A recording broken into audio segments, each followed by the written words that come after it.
Saudara-saudari, marilah kita mendengarkan renungan dengan judul Pembaptisan Tuhan, yang berdasarkan pada Injil Markus bab 1 ayat 9 dan 11. Pada waktu itu datanglah Yesus dari Nazaret di tanah Galilea dan dibaptis di sungai Yordan oleh Yohanes. Lalu terdengarlah suara dari surga, "Engkaulah anakku yang kukasihi, kepadamulah aku berkenan." Dalam nama Bapa dan Putra dan Roh Kudus. Amin. Saudara-saudari terkasih dalam nama Tuhan Yesus Kristus. Yesus datang kepada Yohanes Pembaptis untuk dipermandikan di sungai Yordan. Baptisan Yohanes adalah baptisan demi pertobatan karena dosa. Bagaimana mungkin Yesus yang tidak berdosa ikut menerima baptisan Yohanes Pembaptis di sungai Yordan? Tampak dalam peristiwa ini kerendahan hati Yesus dan bela rasanya bagi orang berdosa. Yesus ingin sepenuhnya menjadi manusia seperti kita, yang juga mengalami seperti kebanyakan orang. Bahkan Yesus yang tidak berdosa rela menerima baptisan dari Yohanes Pembaptis di sungai Yordan untuk menunjukkan kerendahan hatinya. Yesus menampilkan jati dirinya sebagai putra terkasih Bapa. Pesta pembaptisan Tuhan mengajak kita untuk mensyukuri anugerah kekatolikan kita dan baptisan yang telah kita terima dengan penuh syukur.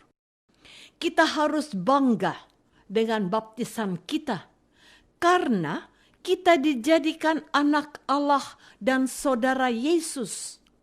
Baptisan menjadi pintu masuk dalam himpunan jemaat gereja.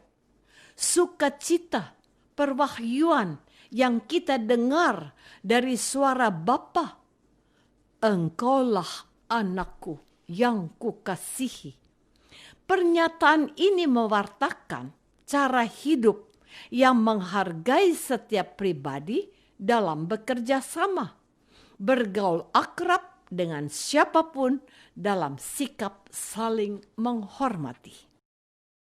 Saudara-saudari terkasih, dengan dibaptis oleh Yohanes, Yesus ingin menunjukkan kehadirannya yang rendah hati, yang paling penting, dan yang diberitakan waktu Yesus dibaptis. Roh Kudus turun atasnya, dan terdengar suara kesaksian Allah tentang Yesus anaknya terkasih. Bagi teologi Katolik, yang terjadi pada sebuah pembaptisan ialah penghapusan dosa asal. Pembaptisan Katolik menyucikan dan mengangkat menjadi anak Allah dan masuk dalam pengakuan gereja kudus. Yesus tahu apa yang perlu dan apa yang penting dalam pembaptisan. Maka sangatlah layak dan pantas kita syukuri rahmat pembaptisan yang telah kita terima. Saudara-saudari terkasih, kutipan Injil hari ini menunjukkan kepada kita bahwa Tuhan Yesus menjalani apapun demi kepentingan kita, bukan demi kemuliaannya. Yesus mau dibaptis oleh Yohanes agar menjadi seperti kita. Dia menjalani pembaptisan supaya lewat pembaptisan kita juga mau menjadi seperti dia. Untuk itu kita mengakui peristiwa pembaptisan adalah peristiwa iman. Allah mendatangi kita dan mau bersolider dengan kita. Ia turut merasakan pengalaman kita dalam hidup sehari-hari. Yesus, Sang Putra Allah, mau menjadi sama dengan kita, kecuali dalam hal dosa. Peristiwa ini dimaknai sekurang-kurangnya dalam dua hal. Pertama, sebuah ajakan untuk kita mendekatkan diri pada Yesus. Dialah Putra Allah, dan kepada Dia Bapa di surga berkenan. Inilah anakku yang kukasihi, kepadanyalah aku berkenan. Kedua, sebuah perintah untuk kita agar kita bersolider dengan yang lain. Tuhan yang Maha Tinggi sedemikian solidernya dengan kita. Mengapa kita sulit untuk bersolider dengan sesama kita? Semoga rahmat pembaptisan yang kita terima meneguhkan niat dan usaha kita untuk bersedia bersikap solider dengan sesama.